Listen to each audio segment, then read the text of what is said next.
Hello दोस्तों, नमस्कार। दिन भर की बड़ी खबर बिना देरी के बताएंगे, जहां सबसे पहले बताएंगे भारत बांग्लादेश बॉर्डर पर बड़ी घुसपैठ की कोशिश। पश्चिम बंगाल के मुर्शिदाबाद में बांग्लादेश के अवामी लीग के छात्र संगठन का एक नेता किया गया है गिरफ्तार। आखिर करने क्या वाला था दोस्तों, बताएंगे बड़ी खबर आपको। और कैसे ये पकड़ में आया, पूरी डीप इनसाइड स्टोरी बताएंगे। तो वहीं बताएंगे भारतीय सेना पर कलंक लगाने वाले फारूक अब्दुल्ला के बयान पर बवाल मचने के बाद माफी मांगने से फारूक अब्दुल्ला ने कर दिया इनकार। जी हाँ दोस्तों, बताएंगे फारूक अब्दुल्ला से माफी मंगवाने की कोशिश की जा रही, जिसको इनकार कर दिया गया है। बताएंगे क्या कहा फारूक अब्दुल्ला ने दोबारा। तो वहीं भारत के दुश्मनों को मिलने वाला है बड़ा झटका, आईएनएस अरिहंत को मिलने वाला है खतरनाक जोड़ीदार। दुश्मनों की एटमी ब्लैकमेलिंग को अब भारत देगा करारा जवाब। बताएंगे दोस्तों आईएनएस अरिहंत को उसका कौन सा जोड़ा मिलने वाला है। तो वहीं पंजाब में यूपी बिहार के प्रवासी मजदूरों के लिए जारी हुआ है तुगल की फरमान, क्या दूसरे प्रदेश में रोजगार गुना हो गया है। बताएंगे आखिर हम क्यों ये ऐसा कह रहे हैं, सारी जानकारियां बताएंगे। बस आप हमेशा की तरह वीडियो अंत तक बने रहेगा। और देश भारत में निरंतर विकास होते हुए देखना चाहते हैं तो वीडियो को लाइक करके, चैनल को सब्सक्राइब करके, बेल आइकन दबा के कमेंट में जय हिंद अवश्य। बात करें पहली और सबसे बड़ी खबर की, जहां भारत बांग्लादेश बॉर्डर पर बहुत बड़ी घुसपैठ की कोशिश। मुर्शिदाबाद में अवामी लीग का नेता हुआ गिरफ्तार। जी हां, बांग्लादेश में तख्ता पलट के बीच एक बड़ी खबर सामने आई है। बांग्लादेश की अवामी लीग पार्टी का एक छात्र संगठन का नेता मुर्शिदाबाद में भारत बांग्लादेश सीमा के पास लागोवा गांव से गिरफ्तार किया गया है। जी हां दोस्तों, सीमा सुरक्षा बल बोले तो बीएसएफ ने खुफिया सूत्रों से मिली जानकारी के बाद अब्दुल कादिर नाम के इस युवक को गिरफ्तार कर लिया है। इसके बाद इसे रघुनाथगंज थाने की पुलिस को सौंप दिया गया है। आरोपी को जंगीपुर सब डिविजनल कोर्ट में पेश किया जा सकता है। बीएसएफ सूत्रों के अनुसार बांग्लादेश में शेख हसीना सरकार के पतन के बाद अवामी लीग के कई नेताओं और कार्यकर्ता देश छोड़ चुके हैं। कई लोगों ने सीमा के पास के गांव में छिपने की भी कोशिश की। इस स्थिति में बीएसएफओ भी शामिल था। इन हालातों के बीच सीमावर्ती इलाकों में निगरानी बढ़ा दी गई है हर तरफ से, यानी जितनी भी सीमाएं बांग्लादेश के साथ भारत कवर करता है, हर तरीके से चौकसी बढ़ा दी गई है। उसके बीच भी बांग्लादेशियों का भारत में घुसपैठ कर जाना वाकई में चौंका देने वाली बात है। और अब ऐसे में अवामी लीग पार्टी के इस छात्र संगठन के नेता का मुर्शिदाबाद में मिलना वाकई में सुरक्षा में बहुत बड़ी ब्रीच की सिचुएशन को दर्शाता है। दोस्तों इस पर आपकी जो भी निजी राय हो बताइएगा जरूर। तो वहीं बता दे सबसे बड़ी खबर, जम्मू कश्मीर में बढ़ते हमलों पर भड़के फारूक अब्दुल्ला ने भारतीय सेनाओं को बदनाम करने की कोशिश की। आतंकवादियों से मिला हुआ है जैसा दे दिया है भारतीय सेना को लेकर बयान, जिसके बाद लोगों ने कर दी फारूक अब्दुल्ला से माफी की मांग, जिसके बाद अब्दुल्ला ने माफी से कर दिया इनकार। दोस्तों नेशनल कॉन्फ्रेंस के प्रमुख और जम्मू कश्मीर के पूर्व सीएम फारूक अब्दुल्ला का चौंकाने वाला बयान सामने आया है। उन्होंने कहा कि बॉर्डर पर सेना की भारी तैनाती है, इसके बावजूद वे यानी आतंकवादी घुसपैठ करने में कामयाब हो जाते हैं, ड्रग्स की तस्करी की जाती है। ऐसे में सवाल यह है कि बॉर्डर पर सेना की बड़ी तैनाती के बावजूद ऐसा कैसे हो सकता है। फारूक अब्दुल्ला ने कहा कि सब मिले हुए हैं, हमारी बर्बादी के लिए सब कुछ मिला हुआ है। जम्मू कश्मीर के किश्तवाड़ जिले में फारूक अब्दुल्ला अपनी पार्टी के कार्यकर्ताओं को संबोधित कर रहे थे। इस दौरान उन्होंने कहा कि अयोध्या में भाजपा हार गई, आप जानते हैं क्यों? इसकी वजह है वहाँ लोगों के घर तोड़ दिए गए, एयरपोर्ट बनाने के लिए गरीब लोगों की जमीन ले ली गई, लेकिन लोगों को कोई मुआवजा नहीं दिया गया। फारूक अब्दुल्ला ने कहा कि हमारा सवाल यह है कि सैकड़ों की संख्या में ड्रग्स और उग्रवादी कहां से आ रहे हैं। जब उनके इस बयान पर बवाल हुआ तो उन्होंने अपने बयान के लिए माफी मांगने से इनकार कर दिया। इतना ही नहीं, उन्होंने तर्क दिया कि अगर घुसपैठ हो रही है तो किसी की जिम्मेदारी तय होनी चाहिए। जी हाँ दोस्तों, जब उनके इस बयान पर बवाल हुआ तो उन्होंने अपने बयान के लिए माफी तक मांगने से इनकार कर दिया है और इनकार करते हुए ये कह दिया कि अगर घुसपैठ हो रहा है तो किसकी जिम्मेदारी तय होनी चाहिए। यानी कि भारतीय सेना को इन्होंने बदनाम भी कर दिया और माफी भी मांगने से इनकार कर दिया है। यानी कि शायद फारूक अब्दुल्ला भूल चुके हैं कि आज जो वो बयान भी दे रहे हैं तो सिर्फ और सिर्फ भारतीय सेना के बदौलत ही है जो वो सुरक्षित हैं कि वो बयान दे पा रहे हैं। उसके बावजूद भी भारतीय सेना को ब्लेम करना, कलंक लगाना, अनादर करना, भारतीय सेनाओं के मनोबल को बढ़ाने के बजाय उनके मनोबल को और गिरा देना। अगर आप भी मानते हैं कि ये चीज बर्दाश्त नहीं की जाएगी फारूक अब्दुल्ला से, तो अपनी राय अवश्य दीजिएगा दोस्तों और वीडियो को शेयर करना मत भूलेगा। तो वहीं बता दें, बांग्लादेश में हिंदुओं के खिलाफ हिंसा के विरोध में टोरंटो में प्रदर्शन, कनाडा के टोरंटो में प्रदर्शन, पीड़ितों के लिए न्याय की गई है मांग। जी हां दोस्तों, पूर्व प्रधानमंत्री शेख हसीना के इस्तीफे के बाद बांग्लादेश में हिंदुओं के खिलाफ हुई हिंसा के विरोध में रविवार को कनाडा के टोरंटो शहर में भारी प्रदर्शन हुआ। हिंसा के विरोध में एकजुटता दिखाते हुए हिंदू, ईसाई, बौद्ध और यहूदी समुदायों के हजारों लोग एकत्रित हुए। टोरंटो के डाउनटाउन में आयोजित विरोध प्रदर्शनों में लोगों को हम न्याय चाहते हैं के नारे लगाते हुए देखा गया। प्रदर्शनकारियों ने कनाडा सरकार से हिंदुओं की रक्षा के लिए बांग्लादेश सरकार पर दबाव बनाने का आग्रह किया है। प्रदर्शनकारियों में एक ने अफसोस जताते हुए कहा कि उन्होंने टोरंटो में बांग्लादेशी मस्जिदों को ईमेल भी भेजे थे, लेकिन उन्होंने अभी तक इसका जवाब नहीं दिया है। उन्होंने कहा कि हमने टोरंटो में बांग्लादेशी मस्जिदों को ईमेल भेजे हैं, अब तक हमने उनसे कोई रिएक्शन, कोई प्रतिक्रिया रिसीव नहीं की है। हम इंतजार करेंगे, शायद वे सप्ताहांत के कारण व्यस्त है। उन्होंने कहा कि बांग्लादेश में जो भी कुछ हो रहा है वो अपने भाइयों के साथ खड़े हैं। बहरहाल दोस्तों, बांग्लादेश में हिंदुओं पर हो रहे अत्याचार को लेकर आपकी क्या राय होने वाली और कैसे इसको रोक दिया जाना चाहिए, क्योंकि कोई बड़ा चेहरा हिंदू समुदाय के लिए बांग्लादेश में नहीं है और यही सबसे बड़ी वजह है कि बांग्लादेश के हिंदू समुदाय तितर बितर बिखरते नजर आ रहे हैं, कोई इधर तो कोई उधर होता नजर आ रहा है और यही वजह है कि उनको अकेला पाकर उन पर अत्याचार किया जा रहा है। बहरहाल दोस्तों, जिस प्रकार से बांग्लादेश के अल्पसंख्यक हिंदू समुदाय, खास करके हिंदू महिलाएं सबसे बड़ा दर्द, सबसे बड़ा पीड़ा सह रही है, वाकई में अगर आप भी मानते पूरी दुनिया को इस पर उतर करके उनको न्याय दिलाना चाहिए तो अपनी राय अवश्य दीजिएगा। तो वहीं बता दें, इस हिंसा को लेकर बांग्लादेश में हिंदुओं ने हल्ला बोल दिया है दोस्तों। सड़कों पर जोरदार प्रदर्शन करते हुए बांग्लादेश की नई सरकार से 8 बड़ी मांगे कर दी है। वो कौन कौन सी 8 मांगे वो आपको हम बताएंगे, लेकिन उससे पहले आपको बताते हैं कि 5 दिन या यूं कहें 120 घंटों तक बांग्लादेश में हिंदुओं के खिलाफ बांग्लादेश में जो भी कुछ हुआ उस अत्याचार से आजादी के लिए हिंदू बांग्लादेश की सड़कों पर उतर गए हैं और साफ कर दिया है कि बांग्लादेश का हिंदू ना झुकेगा। दोस्तों, अहिंसा परमो धर्म, धर्म हिंसा तथैव च, यानी कि अहिंसा सर्वोच्च कर्तव्य है, लेकिन जब धर्म की रक्षा के लिए हिंसा आवश्यक हो तो उसका पालन भी करना चाहिए। जी हाँ, महाकाव्य महाभारत में लिखे इस श्लोक का परम उदाहरण है ये बांग्लादेश के हिंदू, जो दुनिया कल तक हिंदुओं को बेबस बेसहारा पीटते मरते हुए देख रही थी, वो बांग्लादेश के आज के हिंदुओं को भी देख लें। जो दुनिया बांग्लादेश में हिंदुओं को मरते देखकर भी मुंह में दही जमाए बैठी थी, वो देख ले कि जब हिंदू जागता है तो कैसे अतताइयों की नींदें हराम हो जाती है। जी हाँ दोस्तों, अल्पसंख्यक समझकर जो उन्मादी भीड़ कल तक हिंदुओं के घरों पर हमला कर रहे थे, वो इस हुजूम को देखकर अपने बिल में छिप गए हैं, क्योंकि हिंदुओं ने बांग्लादेश में यलगार कर दिया है। राम के वंशज और कृष्ण के उपासक हिंदुओं ने ऐलान कर दिया है कि याचना नहीं, अब रण होगा। बांग्लादेश में अल्पसंख्यक हिंदुओं का जिस तरह कत्ले आम हुआ है, उसके विरोध में जब हिंदू उठ खड़े हुए तो पूरा बांग्लादेश हिल गया। जी हाँ दोस्तों, सड़कों पर उतर करके बांग्लादेशी हिंदुओं ने 8 बड़ी मांगे कर दी है, जो हम आपको लाइन वाइज बता रहे हैं। पहला है, हिंदुओं की सुरक्षा को सुनिश्चित करे ये नई सरकार। दूसरा है, हमलावरों को सख्त से सख्त सजा दी जाए। तीसरी मांग है, पीड़ित हिंदुओं को मुआवजा मिले। चौथी मांग है, हिंदू कल्याण ट्रस्ट का गठन हो। पांचवा है, माइनॉरिटीज कमीशन बनाई जाए। छठा है, हिंदू मंदिरों की सिक्योरिटी बढ़ाई जाए, सुरक्षा बढ़ाई जाए। सातवां है, विस्थापित हिंदुओं को बसाया जाए। और अंतिमा है यानी 8वां है, सरकार में हिंदुओं का प्रतिनिधित्व बढ़ाएं। जी हाँ दोस्तों, ये 8 सबसे बड़े मांग हिंदू, बांग्लादेशी हिंदू बांग्लादेश की नई सरकार से करते दिखाई दे रहे हैं। जी हाँ, क्या लगता है दोस्तों आपको, क्या बांग्लादेश की ये यूनुस की नई सरकार क्या बांग्लादेशी हिंदुओं की इन मांगों को पूरा कर पाएगी? दोस्तों हाँ या ना में जवाब देना बिल्कुल मत भूलिएगा आप लोग। तो वहीं आपको बता दें, INS अरिहंत को मिलने वाला है खतरनाक जोड़ीदार। दुश्मनों की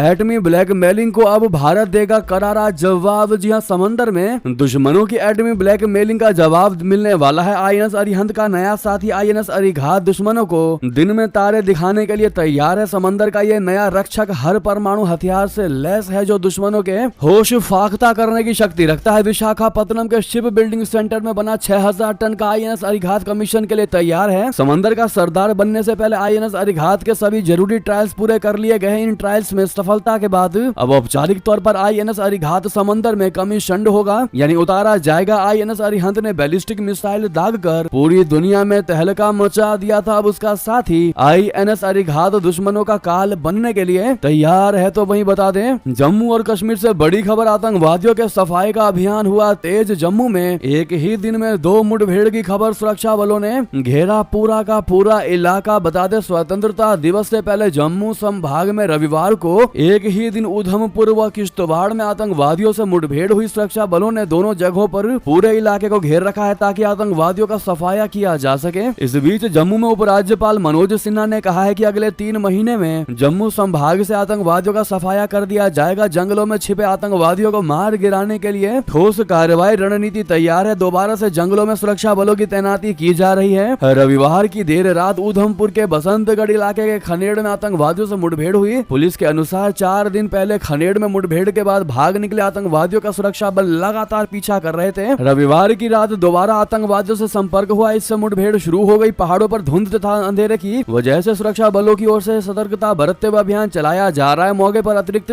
सुरक्षा बलों को भेजा गया है। तो वहीं बता दें टीटीपी और पाकिस्तानी सेना में जबरदस्त झड़प, कई सैनिकों की मौत, आतंकियों ने सैन्य चौकियां कब्जाई। जी हां, पाकिस्तान के उत्तरी वजीरिस्तान जिले में सेना और तहरीके तालिबान पाकिस्तान के आतंकवादियों के बीच भीषण मुठभेड़ जारी है। बताया जा रहा है कि इस दौरान टीटीपी के लड़ाकों ने पाकिस्तानी सेना की कई सुरक्षा चौकियों पर कब्जा कर लिया है। इस घटना में कई सैनिकों के मारे जाने की भी खबर है। पाकिस्तानी सेना लंबे समय से उत्तरी वजीरिस्तान इलाके में टीटीपी आतंकवादियों के खिलाफ सैन्य अभियान चला रही है। टीटीपी को पाकिस्तानी तालिबान के नाम से भी जाना जाता है। पिछले कुछ वर्षों में टीटीपी ने पाकिस्तान को सबसे गहरे जख्म दिए हैं। पाकिस्तान का दावा है कि टीटीपी को अफगानिस्तान के तालिबान का समर्थन प्राप्त है। तो वहीं बता दें भारत के विदेश सचिव मिस्री पहुंचे नेपाल, दोनों देशों के संबंध मजबूत करने और सहयोग बढ़ाने पर की चर्चा। जी हां, भारत के विदेश सचिव विक्रम मिस्री रविवार को 2 दिवसीय यात्रा पर नेपाल पहुंचे। यहां उन्होंने नेपाल के शीर्ष नेतृत्व से मुलाकात की, साथ ही द्विपक्षीय संबंधों को मजबूत करने और सहयोग बढ़ाने पर चर्चा की। विदेश सचिव मिस्री का स्वागत नेपाल की स्वदेश सचिव सेवा लम्सल ने किया। इस दौरान उन्होंने राष्ट्रपति कार्यालय शीतल निवास में राष्ट्रपति रामचंद्र पौडेल से मुलाकात की। राष्ट्रपति से उन्होंने सभी क्षेत्रों में भारत नेपाल संबंधों को और मजबूत करने के तरीकों पर बात की। इसके बाद मिस्री ने सिंह दरबार में प्रधानमंत्री केपी शर्मा ओली से मुलाकात की। विदेश सचिव ने भारत और नेपाल के घनिष्ठ और बहुआयामी संबंधों की पुष्टि किया, द्विपक्षीय सहयोग के विभिन्न क्षेत्रों में काम करने की प्रतिबद्धता भी दोहराई है। तो वहीं बता दें एक आइलैंड के लिए अमेरिका ने बांग्लादेश को तबाह कर दिया, शेख हसीना ने किया ये बड़ा खुलासा। आखिर जिस सेंट मार्टिन द्वीप के चलते चली गई शेख हसीना की सत्ता, वो था अमेरिका की निगाह पर। बांग्लादेश के पूर्व प्रधानमंत्री शेख हसीना ने अमेरिका के खिलाफ एक चौंकाने वाला आरोप लगाया है। उन्होंने संकेत दिया है कि वॉशिंगटन की उन्हें पद से हटाने में भूमिका हो सकती है। पूर्व प्रधानमंत्री शेख हसीना ने अमेरिका पर आरोप लगाया है कि उसने उन्हें सत्ता से हटाने का प्रयास किया, क्योंकि उन्होंने सेंट मार्टिन द्वीप पर नियंत्रण छोड़ने से इनकार कर दिया था। हसीना ने कहा कि मैंने इस्तीफा दे दिया ताकि मुझे छात्रों की लाशों का जुलूस ना देखना पड़े। वे छात्रों की लाशों पर सत्ता में आना चाहते थे, लेकिन मैंने ऐसा होने नहीं दिया। इसके लिए मैंने प्रधानमंत्री पद से इस्तीफा दे दिया। उन्होंने ये भी कहा कि अगर उन्होंने सेंट मार्टिन द्वीप की संप्रभुता को त्याग दिया होता और अमेरिका को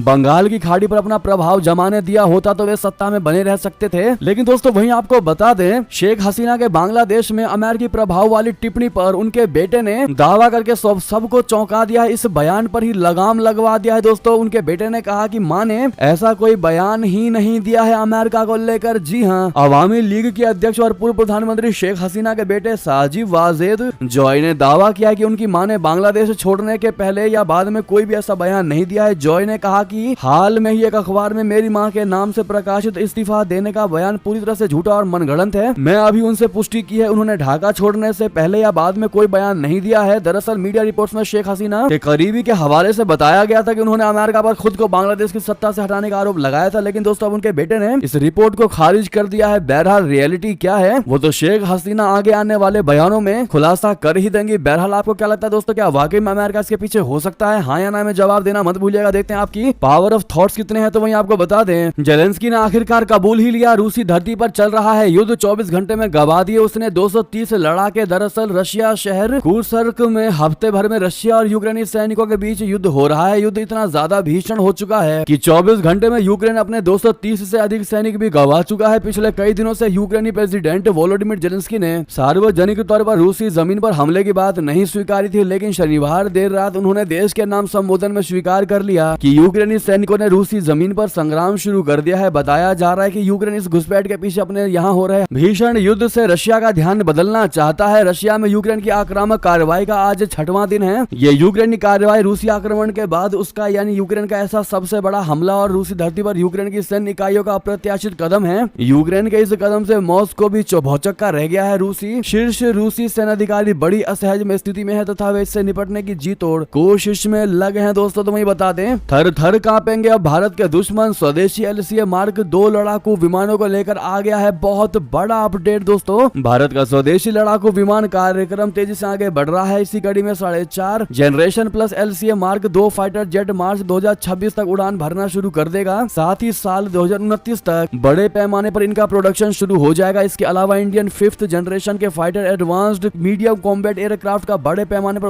उत्पादन 2035 तक शुरू होगा। डिफेंस अधिकारियों ने न्यूज एजेंसी ANI से बात करते हुए ये जानकारी दी। DRDO के अध्यक्ष डॉक्टर समीर V कामत और भारतीय वायुसेना के उप प्रमुख एयर मार्शल आशुतोष दीक्षित की अध्यक्षता में कुछ दिन पहले हाई लेवल मीटिंग हुई। इस दौरान स्वदेशी लड़ाकू विमान कार्यक्रमों की समय सीमा पर चर्चा की गई। दोस्तों तो वही बता दें ताइवान के रक्षा क्षेत्र में घुसे चीनी विमान, ताइपे ने कहा स्थिति के अनुसार जवाबी कार्रवाई जरूर करेंगे। जी हां, ताइवान के राष्ट्रीय रक्षा मंत्रालय ने बताया कि शनिवार की सुबह 6 बजे से रविवार की सुबह 6 बजे तक 8 चीनी सैन्य विमान, 8 नौसैनिक जहाज और 3 विमान उनके वायु रक्षा पहचान क्षेत्र में घुस गए। 8 में से 3 विमानों ने ताइवान जलडमरू मध्य के मध्य रेखा को पार करते हुए ताइवान के दक्षिण पूर्वी और दक्षिण पश्चिमी वायु रक्षा पहचान क्षेत्र में प्रवेश किया। MND ने कहा है कि वे चीन की गतिविधियों पर नजर बनाकर रखे हैं और स्थिति के अनुसार जवाबी कार्रवाई करेंगे। हालांकि ताइवान ने इस पर प्रतिक्रिया देते हुए इस क्षेत्र में विमान और नौसैनिक जहाज भेज दिए। जी हाँ दोस्तों, हालांकि ऐसा पहली बार नहीं हुआ है, हाल के महीनों में भी चीन ऐसी हरकत कर चुका है। ताइवान के पास चीन ने अपने सैन्य गतिविधियों को बढ़ा दिया है। दोस्तों तुम्हें बता दें, लाइन पर आखिर आ ही गया चीनी समर्थक मुइजू। मदद पाकर गदगद हुए मोहम्मद मुइजू PM मोदी के लिए कह दी अब ये बात। दरअसल विदेश मंत्री जयशंकर जी ने मालदीव की सबसे बड़ी जल एवं स्वच्छता परियोजना का उद्घाटन किया। शनिवार को 10 अगस्त को फोन किया। भारत ने इस परियोजना के तहत मालदीव को $11 करोड़ की मदद दी थी। इस मौके पर मालदीव के राष्ट्रपति मोहम्मद मुइजू भारत की तारीफ करते नहीं थक रहे थे। 3 दिवसीय यात्रा के दौरान जयशंकर जी ने राष्ट्रपति के दफ्तर से ही इस परियोजना का उद्घाटन किया। राष्ट्रपति मोहम्मद मुइजू ने सोशल मीडिया पोस्ट में भारत की तारीफ करते हुए लिखा कि भारत में हमेशा मालदीव का साथ दिया है। उन्होंने लिखा कि भारत के विदेश मंत्री जयशंकर जी से मुलाकात और मालदीव का 28 द्वीपों में जल व सीवर प्रोजेक्ट के आधिकारिक हस्तांतरण में उनका शामिल होना खुशी की बात है। तो वहीं दोस्तों मालदीव की विपक्षी पार्टी ने की भारत की जमकर तारीफ। राष्ट्रपति मुइजू से भी कर दी है मांग। कहा कि भरोसा है कि जब भी 911 डायल करेंगे यानी 911 डायल करेंगे तो भारत सबसे पहले जवाब देगा। यानी कि विदेश मंत्री डॉक्टर जयशंकर जी से मुलाकात के बाद मालदीवियन डेमोक्रेटिक पार्टी के अध्यक्ष अब्दुल्ला शाहिद ने सोशल मीडिया प्लेटफॉर्म एक्स पर पोस्ट किया। अब्दुल्ला शाहिद ने लिखा कि भारत के विदेश मंत्री डॉक्टर जयशंकर जी की मालदीव यात्रा का स्वागत है। भरोसा है कि जब भी मालदीव इंटरनेशनल 911 यानी इमरजेंसी नंबर 911 डायल करेगा तो भारत सबसे पहले जवाब देगा। तो दोस्तों वहीं बता दें, ओलंपिक की क्लोजिंग सेरेमनी में मनु भाकर PR श्रीजेश थामेंगे तिरंगा। आखिर क्यों बनाया गया ध्वज वाहक? दरअसल पेरिस ओलंपिक 2024 की क्लोजिंग सेरेमनी आज हुई। लगभग 3 सप्ताह तक चले ओलंपिक खेलों का समापन हो चुका है। सीन नदी पर आयोजित ओपनिंग सेरेमनी के विपरीत ओलंपिक क्लोजिंग सेरेमनी अधिक पारंपरिक होगी। इसका आयोजन 80,000 दर्शकों से खचाखच भरे स्टैंड की फ्रांस स्टेडियम में होगा। सेरेमनी में एथलीटों की उपलब्धियों पर मेजबान शहर पेरिस की सफलता का जश्न मनाया जाएगा। भारत की ओर से 2 बार के ओलंपिक पदक विजेता हॉकी खिलाड़ी PR श्रीजेश और मनु भाकर को क्लोजिंग सेरेमनी में परेड ऑफ नेशंस के लिए भारतीय ध्वजवाहक चुना गया है। भारत की दीवार के नाम से फेमस श्रीजेश ने ओलंपिक गेम्स में भारत को कांस्य पदक दिलाने के साथ ही अपने करियर को विराम दिया। तो वहीं बता दें, हिंडनबर्ग रिपोर्ट पर गरमाई सियासत। राहुल गांधी ने कहा शेयर बाजार में काफी जोखिम है, संस्थाएं कर चुकी है समझौता। जी हां, भारत में आए हिंडनबर्ग का तूफान अब धीरे धीरे परवान चढ़ रहा है। लोकसभा में नेता विपक्ष राहुल गांधी ने भी निशाना साध दिया है। राहुल गांधी ने रविवार को कहा कि सेबी के अध्यक्ष के खिलाफ लगे आरोपों से संस्था की सुशीता के साथ गंभीर समझौता हुआ है। उन्होंने पूछा कि क्या उच्चतम न्यायालय इस मामले पर फिर स्वतः संज्ञान लेगा। गांधी की यह टिप्पणी हिंडनबर्ग की उस रिपोर्ट के बाद आई है जिसमें अमेरिकी शोध एवं निवेश फर्म ने शनिवार रात अपनी रिपोर्ट जारी की है। राहुल गांधी ने सोशल मीडिया पर शेयर किए गए वीडियो में माध्यम से कहा है कि छोटे खुदरा निवेशकों की संपत्ति की सुरक्षा का दायित्व निभाने वाले प्रतिभूति नियामक सेबी की सुचिता इसकी अध्यक्ष के खिलाफ लगे आरोपों से गंभीर रूप से प्रभावित हुई है। कांग्रेस नेता ने कहा कि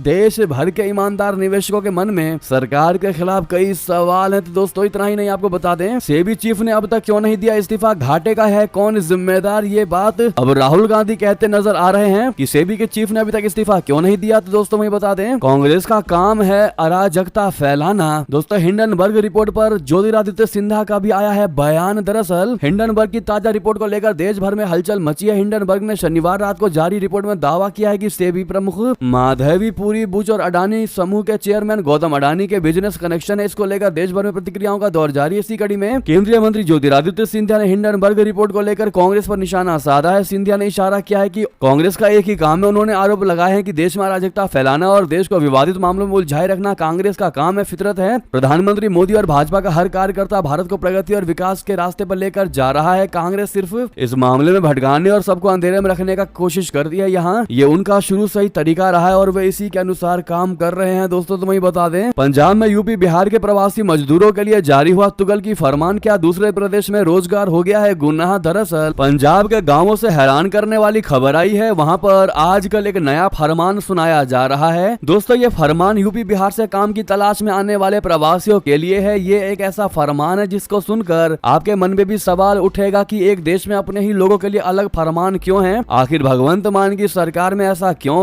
और क्या हो रहा है। सवाल उठ रहा है कि क्या पंजाब में यूपी बिहार के प्रवासी प्रवासी मजदूर आजाद नहीं है? क्या दूसरे राज्य में रोजी रोटी के लिए जाना गुनाह हो चुका है? पंजाब में यूपी बिहार के लोगों पर अलग नियम कानून क्यों है? ये तमाम सवाल इसलिए क्योंकि पंजाब के गांवों में आजकल यूपी बिहार से आने वाले प्रवासियों के लिए फरमान लागू किए जा रहे हैं। उत्तर प्रदेश और बिहार के मजदूरों को पंजाब के गांवों में रहने के लिए कई चुनौतियों का सामना करना पड़ रहा है। कई गांवों में बाहरी राज्यों से आने वाले मजदूरों पर प्रतिबंध तक लगा दिया गया है, तो बहुत से मजदूर पंजाब के गांवों को छोड़कर जाने को मजबूर है। पंजाब के गांवों में जारी हो रहे इस फरमान के पीछे की वजह इस फहरिस्त के जरिए आप समझ सकते हैं। मजदूरों के लिए पंजाब में जारी फरमान क्या क्या है दोस्तों, आप स्क्रीन पर देख पा रहे होंगे। रात 9 बजे के बाद घूमना मना है, पूरे कपड़ों में ही घूमना फिरना होगा। पान गुटखा बीड़ी सिगरेट इस्तेमाल पर पाबंदी रहेगी। वहीं अगर कोई बाहरी व्यक्ति जमीन खरीदता है तो वो कमरे नहीं बना सकता। तो वहीं घर में रहने वालों की संख्या का वेरिफिकेशन होना चाहिए। एक कमरे में 2 से ज्यादा शख्स नहीं होने चाहिए। साथ ही मकान मालिकों से कहा गया है कि किराएदारों के वाहनों की पार्किंग जरूरी है। सड़क या गली में कोई वाहन खड़ा नहीं होना चाहिए। अगर कोई प्रवासी गांव का नुकसान करता है तो उसका जिम्मेदार मकान मालिक होगा। जिन स्थानों पर प्रवासी रहते हैं वहाँ कूड़ादान जरूर होना चाहिए, जिसकी जिम्मेदारी मकान मालिक की होगी। ये दोस्तों फरमान जारी किया गया है। अब आपकी इस पर क्या राय होने वाली है दोस्तों, कमेंट में लिखकर अवश्य बताइएगा। तो वहीं आपको बता दें, उपचुनाव को लेकर मायावती ने कर दिया बड़ा ऐलान। 10 सीटों पर उतारेगी प्रत्याशी, दे दिया जीत का मंत्र। जी हाँ, उत्तर प्रदेश उपचुनाव को लेकर बीएसपी चीफ मायावती ने बड़ा ऐलान किया है। आगामी दिनों में होने वाले उपचुनाव को लेकर मायावती ने 10 सीटों पर चुनाव लड़ने की घोषणा की है। इतना ही नहीं, उपचुनाव को लेकर बीजेपी ने अपनी तैयारियां भी शुरू कर दी हैं। मायावती ने अपनी सभी सीटों पर उम्मीदवार उतारने के साथ ही मजबूती से चुनाव लड़ने की बात कही है। खबर के मुताबिक मायावती ने लखनऊ के मॉल एवेन्यू स्थित बसपा कार्यालय में रविवार 11 अगस्त को पार्टी पदाधिकारियों के साथ बैठक की। इस बैठक में उन्होंने 10 सीटों पर दमखम से उपचुनाव लड़ने की घोषणा तक कर दी है। तो दोस्तों वही बता दें, जाते जाते आप सभी से एक सबसे बड़ा सवाल है, देखते हैं कौन इसका सही और सटीक जवाब दे पाता है। अगर दोस्तों किसी गाड़ी में गलती से पेट्रोल की जगह अगर डीजल चला जाए तो क्या होगा, और ऐसा अगर गलती से हो जाए तो उस समय क्या करने चाहिए? अगर आपके पास जवाब है दोस्तों तो सटीक जवाब जरूर दीजिएगा। हमें आपके इस जवाब का रहेगा इंतजार। बहरहाल ये थी सारी बड़ी खबरें। आपको हमारी खबर कैसी लगी, आशा करता हूँ बहुत अच्छी लगी होगी। थोड़ी भी अच्छी लगी तो वीडियो को लाइक करके चैनल को सब्सक्राइब करके बेल आइकन दबा के कमेंट में जय हिंद कहना बिल्कुल मत भूलिएगा। मिलते अगली बड़ी खबर में। आप सभी का बहुत बहुत धन्यवाद।